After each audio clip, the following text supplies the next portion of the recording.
ఉక్కు పోరాట కమిటీ ఆధ్వర్యంలో కార్మికులు చేస్తున్న దీక్ష నేటికి 1500 రోజులు గడిచిన సందర్భంగా ఉక్కు కార్మికులు వినూత్న శైలిలో ర్యాలీ నిర్వహించారు. విశాఖ కుర్మన్నపాలెం నుంచి వడ్లపూడి వరకు ఉక్కు పోరాట కమిటీ నాయకులు క్యాండిల్ చేతిలో పట్టుకుని ర్యాలీ చేస్తూ కర్మాగారంలో జరుగుతున్న పరిణామాలు, కార్మికులను తొలగించడం, ప్రైవేటు పరం వంటి ప్రయత్నాలకు ఉక్కు యాజమాన్యం పూనుకోవటం అన్యాయమని అన్నారు. నేటికి కార్మికులు దీక్ష చేపట్టి 1500 రోజులు గడవటంపై కార్మికులు ఐక్యత పోరాట పటిమ పట్ల కార్మిక సంఘం నాయకులు హర్షం వ్యక్తం చేశారు.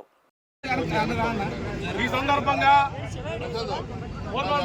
నుంచి వడ్లపూడి వరకు క్యాండిల్ ప్రదర్శన జరిగింది.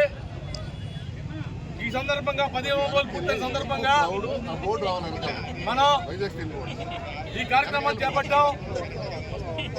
ఈ రోజుకి విశాఖపట్నం స్టీల్ ప్లాంట్ మీద ప్రైవేటీకరణ కత్తి వేలాడుతున్న విషయం ప్రభుత్వం చెప్పింది. ఇది కాకపోతే అదే ప్రభుత్వం, అదే దీపంతో అండర్ సెక్రటరీ గారు లేదని చెప్పి ప్రకటన చేస్తే సంతోషం చేస్తాం, ఆయన కూడా పాలాభిషేకం చేస్తాం. ఇది ఫేక్ అని ఒకడంటాడు, వాస్తవం కూడా అంటాడు. ఇది ఫేక్ వాస్తవం చెప్పాలని సంతకం పెట్టి అండర్ సెక్రటరీ గారు చెప్పాలి. అండర్ సెక్రటరీ గారి చేత ఇది నా సంతకం కాదు, ఇది ఫేక్ అని చెప్పి ప్రకటన చేపిస్తే ఆయనకి చెప్పించిన ఆయన కూడా పాలాభిషేకం చేయడం సిద్ధంగా పోరాట కమిటీ. రెండోది షార్ట్ సేల్ విత్డ్రా చేసుకుంటూ విశాఖపట్నం స్టీల్ ప్లాంట్ సొంతకాలను కేటాయిస్తేనే ఈ సమస్య పరిష్కారం అవుతుందని చెప్పేసి.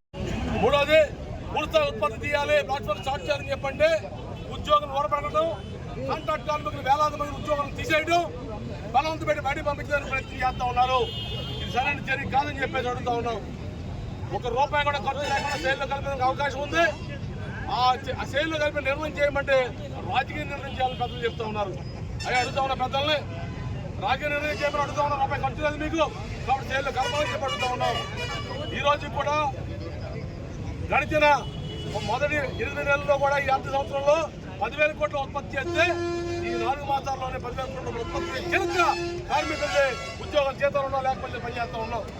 కాబట్టి దీన్ని దృష్టిలో పెట్టుకుని సమర్థవంతమైన యాజమాన్యం ఉండాలని చంద్రబాబు నాయుడు గారు చెప్తా ఉన్నారు. ఈరోజు పూర్తిస్థాయి చైర్మన్ ఇక్కడ లేడు. ఎందుకు పూర్తిస్థాయి చైర్మన్ లేడని చెప్పి అడుగుతా ఉన్నాం. పూర్తిస్థాయి చైర్మన్ నియమించాలని చెప్పేసి, పూర్తిస్థాయి యాజమాన్యం నియమించాలని చెప్పేసి ప్రభుత్వాన్ని కూడా రిక్వెస్ట్ చేస్తూ ఇప్పుడు మన చైర్మన్ మంది రాజశేఖర్ గారు మాట్లాడతారు.